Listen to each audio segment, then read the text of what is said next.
Magandang araw po, welcome po sa aking channel, Love9 TV. Patalasasan po, meron po ba kayong mga properties na napapabayaan or non-performing assets?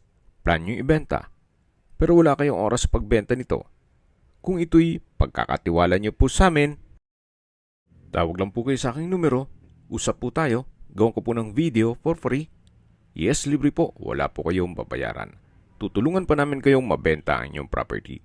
Kami na po bala sa marketing, sa boosting or paid ads. Even sa tripping, hindi na po kayo mapapagod sa pag-entertain ng mga buyers. Kami na po bala sa lahat. Tawag lang po kayo.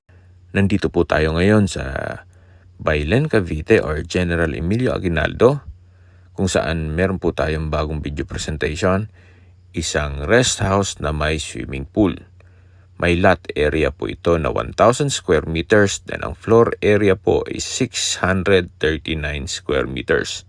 Ito po titulado, buhay po ang may-ari, kaya wala po kayong magiging problema sa documentation or sa transfer ng title. Nakabakod na po buong property at ito po ay along Provincial Highway. May access na rin po dito ng tubig, kuryente at internet provider. Sa signal naman po ng cellphone, good naman po. Ito pong bahay ay si owner mismo ang nagdisenyo. Samahan niyo po ako, pasok po tayo. Ito po yung dining area kung saan napakalaki po ng espasyo. Meron pong ceiling fan, then naka-tile flooring, at dito po sa dulo ay yung kitchen. Dito naman po ay may island. Meron pong storage ng kitchen utensils at drawers. Then dito po ay meron pong wall-mounted cabinet. Meron pong range hood, then gas range and oven, quartz kitchen countertop at meron din pong mga drawers. Dito naman po sa dulo ay meron pong malaking kitchen window, then meron pong double stainless sink with faucet at mga wall-mounted cabinet. Ito naman po yung access door papunta dito service area. Meron po ditong from floor to ceiling built-in wooden cabinet. Meron din pong ceiling fan. At yung laundry area ay dito po nila pinesto. Mula po dito may access naman papunta sa covered car garage. Dito po sa garahe ay kakasya ang 3 sasakyan. At dito naman po yung main gate. Paglabas nyo po ng gate ay highway na mismo. Balik po tayo para check natin ibang parte ng bahay. Mula po dito sa service area, ito po ulit yung kitchen. Then, yan naman po yung living room or salas. Naka-ceiling cove design, may ceiling fan. So, napakalaki naman po ng espasyo. At ito naman po, meron pong powder room. Ito pong powder room ay malaki din ang espasyo, maayos naman ang toilet fixtures, may vanity mirror, bathroom countertop, then naka-tile bathroom wall. Ito naman po yung entrada kung saan solid wood po itong pintuan. At mula po dito, yan po, balik ulit tayo dito sa living room or salas. Then mula po dito may hallway. At check natin itong first bedroom. Itong first bedroom ay naka-solid wood door. Malaki naman ang espasyo. Maayos ang pintura ng ceiling at walls. Meron pong ceiling fan. Meron pong malaking sliding window glass. At may curtains. Meron pong study table. At ito naman po yung toilet and bath. Ito pong toilet and bath ay maayos naman ang toilet fixtures. Meron pong bathroom window, bathroom sink. Then, meron pong shower enclosure. Naka-tile bathroom wall na rin po siya. Ilan po sa mga gamit ay kasama po yan. Kaya kung sakaling mabili nyo to ay meron na rin pong mga gamit ito. Dito naman po ay meron pong office.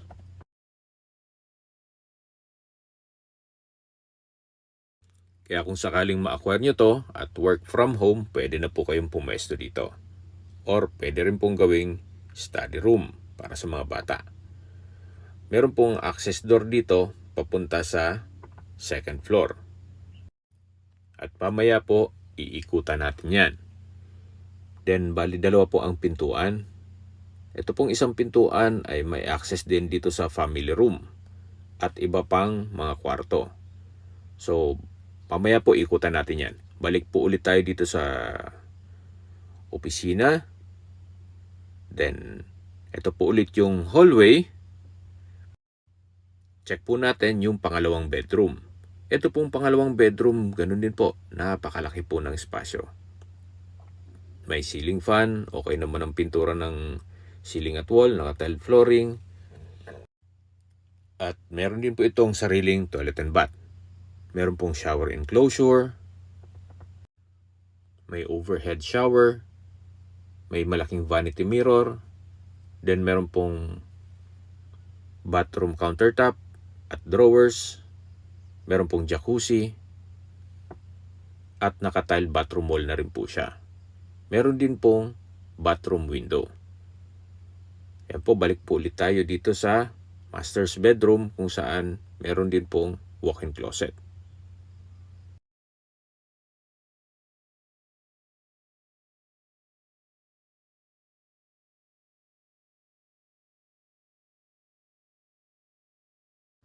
Okay, labas po tayo para ma-check natin ibang parte ng bahay. So, mula po dito, ito po ulit yung hallway. Then, meron pong mga storage pa dito, under stair storage. Na-maximize nila yung space. Then, dito naman po yung another bedroom. So, maayos din po. Wala po kayong papagawa. Naka-tile flooring, maayos ang pintura ng ceiling at wall. At meron din po itong sariling toilet and bath. Naka-tile bathroom wall, maayos ang toilet fixtures. Meron pong hot and cold shower at meron pong shower enclosure.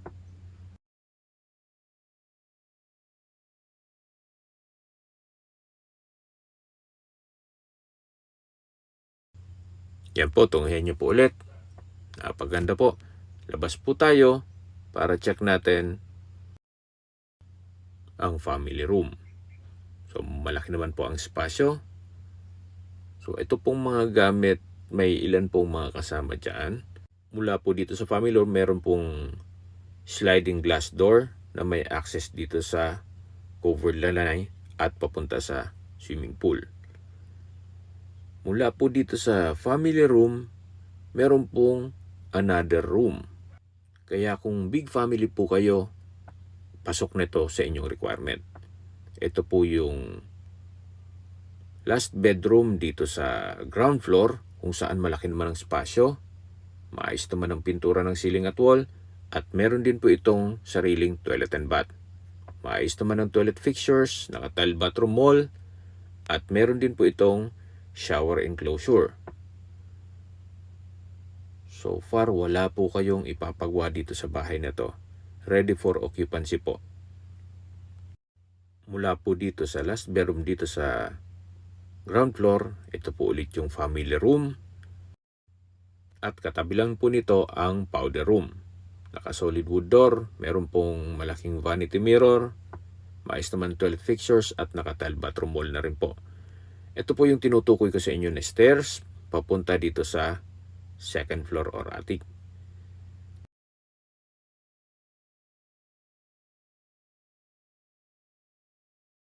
Dito po sa side, meron pong malaking kwarto na pwedeng gawing music room or entertainment room. Meron din po itong sariling toilet and bath. Ito po yung shower. Meron pong bathroom sink at vanity mirror at naka-tile bathroom wall na rin po. Yan po yung shower. Dito naman po sa kabila ay yung banyo kung saan maayos naman ang toilet fixtures. Ganun din po ay tile bathroom wall. Ayan po, tunghayan nyo po ulit. Napakalaki pa po ng espasyo dito. Ito pong second floor or upper floor ay 358 square meters. Then yung ground floor is 281 square meters.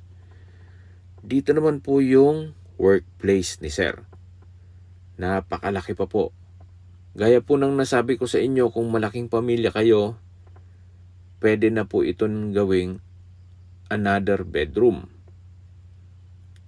hanggang dito po yan sa dulo. Meron pong mga storage.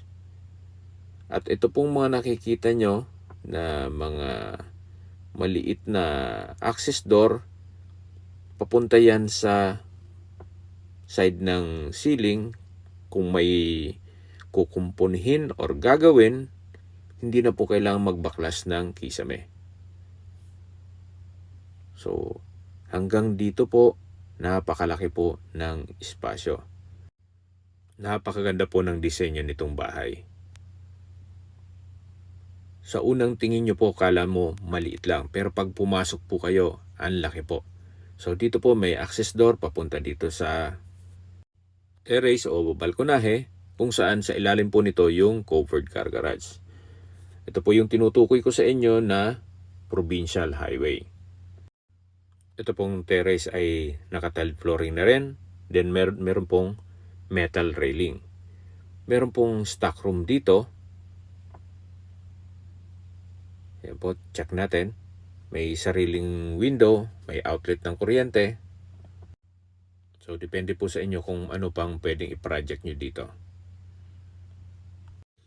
At sa taas po nito ay meron pong water tank.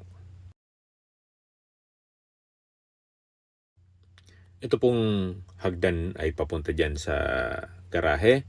At ito namang isang hagdan ay papunta sa water tank. Mula naman po dyan, ito po yung tinutukoy ko sa inyo na hagdan papunta dito sa covered car garage, kung saan kakasya po mga 3 sasakyan dito. Summarize ko lang po, ang lot area po nitong property ay 1,000 square meters. Meron po itong floor area na 639 square meters. Ang ground floor po ay 281 square meters, ang floor area. At ang upper floor po ay 358 square meters ang floor area. Meron po itong malaking 4 bedroom sa ground floor. At sa upper floor naman, meron pong isang malaking entertainment room at workplace. So napakalaki pa po ng espasyo. Meron din po itong CCTV. Then may water tank. May sariling source of water na tubig ulan with filtration, at meron din pong maid's quarter kung saan mamaya iikutan po natin.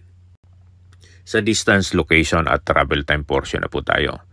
Mula po sa bayan mismo ng Bailen, papunta dito sa property, ang distance is 5.9 kilometers, then ang travel time is 17 minutes. Kung saan kompleto na rin po doon gaya ng public market, groceries, convenience store, remittance center, banks, at iba pang business establishments. Mula naman po sa bayan ng Alfonso, Cavite, ang distance is 1.9 kilometers, then ang travel time is 9 minutes. Then kung manggagaling naman po sa Arco ng Alfonso or Welcome Alfonso sa Tagaytay na Subo Highway, ang distance is 13.3 kilometers, then ang travel time is 25 minutes. At kung manggagaling naman po sa Mendez Crossing, ang distance is 17.5 kilometers, then ang travel time is 34 minutes. At kung manggagaling naman po sa Tagaytay Rotonda, ang distance is 22.6 kilometers, then ang travel time is 42 minutes.